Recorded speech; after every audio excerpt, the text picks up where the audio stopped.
ribu orang korban luka, bahkan ribuan anak-anak dimatikan. Jenazah dan darahnya begitu wangi, melebihi kasturi. Aromanya menyebar ke semesta raya.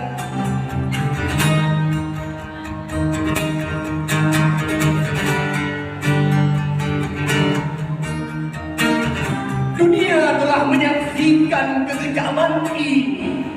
Rumah-rumah ibadah diratakan, namun jiwa Palestina tidak pernah runtuh. Mereka dengan mata tajam dan